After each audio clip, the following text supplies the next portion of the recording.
बिस्मिल्लाहिर्रहमानिर्रहीम। आज का हमारा टॉपिक है एनवायरमेंटल इन्फ्लुएंसेस ऑन लैंग्वेज। ज़बान पर माहौलियाती असरात। There are several other environmental factors that can influence language. सारे एनवायरमेंटल फैक्टर्स हैं जो कि लैंग्वेज डेवलपमेंट पर असरअंदाज होते हैं। इनमें से कुछ यहाँ पे बयान किए जा रहे हैं। सबसे पहले हमारे पास है सोशल इंटरेक्शन, यानी कि समाजी मेल जोल। अब बच्चा जितना ज़्यादा दूसरों के साथ इंटरेक्ट करेगा, उनसे बातें करेगा, उतनी तेज़ी से वो ज़ुबान सीखेगा। जैसे बच्चा जो है वो अपने वालिदैन से, बहन भाइयों से या उसके जो फ्रेंड होते हैं उनसे बात करता है, तो बच्चे को कोई ना कोई जो है वो नया लफ्ज़ सीखने को मिल जाता है। अब जैसे कि देखें कि अगर आप कोई वीडियो देख रहे हैं तो आप उसमें से कोई लफ्ज़ ढूँढ लें, नया लफ्ज़ आपको नज़र आ जाए, तो आप क्या करोगे, आप ऑटोमेटिकली उस लफ्ज़ को अपने ज़हन में बार बार दोहराओगे या आप उसको अपनी डेली जो बातचीत होती है दूसरों के साथ जो इंटरेक्शन करते हैं उसमें भी वो वर्ड यूज़ करना शुरू कर दें। अब जैसे कि मैंने अभी 2-3 वीडियोस देखी, तो इन वीडियोस के अंदर अब जो लेक्चरार थे उन्होंने यही लफ्ज़ बोला, ईज़ी पीज़ी। ठीक है, तो ये लफ्ज़ अभी ईजाद नहीं हुआ, ये पहले का ही है, लेकिन जो हमारे सामने ये अब आ रहा है, तो इससे क्या होता है कि हम जो ऐसा न्यू वर्ड सुनते हैं तो उसको हम एडॉप्ट कर लेते हैं। तो लैंग्वेज का भी एक यही सीन है कि आप जहाँ पे जो लैंग्वेज से सुनते हो, अगर वो आपको अट्रैक्टिव लग रही है तो वो आप एडॉप्ट कर लेते हो। सोशल इंटरेक्शन का ये एक फ़ायदा होता है कि आप मुख्तलिफ़ किस्म की जो है वो लैंग्वेज सीखते हो। नेक्स्ट है हमारे पास एक्सेस टू लैंग्वेज। इसमें भी आपका जो घरेलू माहौल है वो एक फैक्टर शामिल हो जाता है। जैसे कि अगर घर में रोज़ाना जो है एक बैठक होती है, मतलब कि प्रॉपर आप लोगों का एक फैमिली टाइम रखा हुआ है कि जहाँ पे सब बैठते हैं, चाय पीते हैं या खाना वगैरह खाते हैं, तो आप जो है एक दूसरे से कन्वर्सेशन करते हो, या अगर आपके घर में कहानियाँ सुनाई जाती हैं या आप बुक रीडिंग करते हो, तो इस तरह से क्या होता है कि जो बच्चा है वो बहुत सारे अल्फाज का ज़ख़ीरा कर लेता है, बहुत सारे अल्फाज को अडॉप्ट कर लेता है। नेक्स्ट है हमारे पास कल्चरल बैकग्राउंड। वही बात कि जैसे आपकी फ़ैमिली होगी, जो आपकी फ़ैमिली जो वाली लैंग्वेज बोल रही है वही लैंग्वेज बच्चा अडॉप्ट करेगा, वही लैंग्वेज बच्चा बोलेगा। जो आपकी सकाफ़त होती है, जो आपका कल्चर होता है, वो भी आपकी ज़ुबान पे इफ़ेक्ट करता है।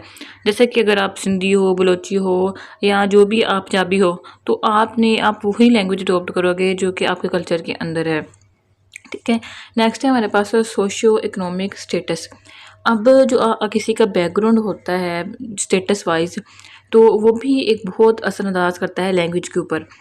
हो सकता है कि जो आपका ख़ानदान है वो बहुत वेल ऑफ हो और वो आपको किसी एक्स्ट्रा कोचिंग क्लासेस में जो है वो एडमिशन करवा दे, ताकि आप जो है वो एक्स्ट्रा लैंग्वेज सीख सको। और इसी के ऑपोजिट क्या है कि अगर आपके पास इतने ज़्यादा वसाइल नहीं हैं, तो वो जो घराने होते हैं जिनके पास इतने वसाइल नहीं होते, वो अपने बच्चों को एक्स्ट्रा क्लासेस नहीं लगवा सकते। नेक्स्ट है हमारे पास टेक्नोलॉजी। टेक्नोलॉजी भी लैंग्वेज के ऊपर बहुत ज़्यादा असरअंदाज होती है, यानी कि आजकल के जो बच्चे हैं वो मोबाइल, टीवी और यूट्यूब के ज़रिए भी ज़ुबान सीखते हैं। जैसे कि मुख्तलिफ़ किस्म की ऐप्स हैं, तो आप ऐप्स में भी जो है वो ज़ुबान वगैरह सीख सकते हैं। इसके अलावा अगर आपने गूगल पे डेली कोई वर्ड डिक्शनरी लगाई हुई है, तो गूगल जो है वो आपको रोज़ाना एक वर्ड जो है वो सेंड कर देता है और आप वो कोई लफ्ज़ सीख लेते हो। ठीक है, उसके अलावा है जी हमारे पास फिज़िकल एनवायरनमेंट, फैमिली स्ट्रक्चर और जियोग्राफिकल लोकेशन।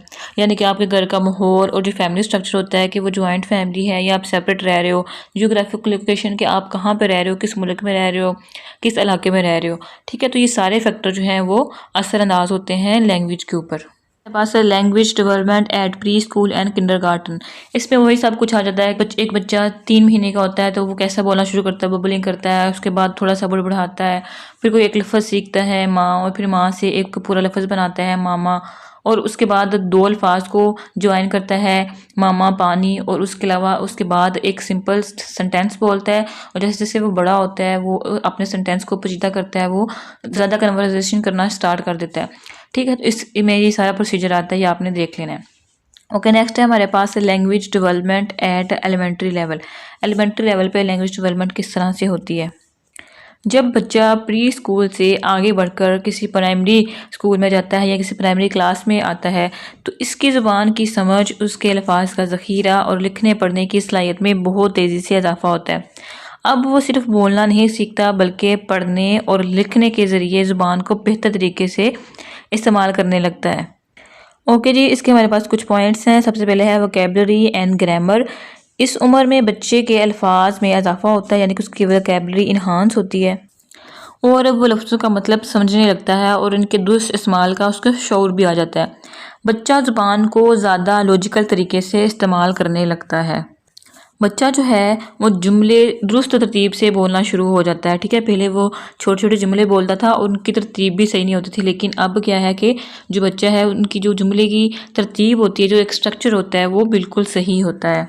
नेक्स्ट है हमारे पास मेटा लिंग्विस्टिक अवेयरनेस। ये वो सलाहियत है जब बच्चा ज़ुबान के बारे में सोचने लगता है, यानी वो अब समझता है कि ज़ुबान सिर्फ बोलने का ज़रिया नहीं है, बल्कि इसे मुख्तलिफ़ तरीक़ों से बदला जा सकता है, इस्तेमाल कर सकते हैं, समझा जा सकता है। ज़ुबान सिर्फ़ अलामतों पर मबनी नहीं है, यानी कि हम सिर्फ़ इसमें गेस्चर ही इस्तेमाल नहीं करते, बल्कि इसमें मानी भी होते हैं। और ज़ुबान के जुमले और इसके साख्त यानी इसके स्ट्रक्चर को हम अपनी मर्ज़ी से बदल सकते हैं। नेक्स्ट है हमारे पास राइटिंग।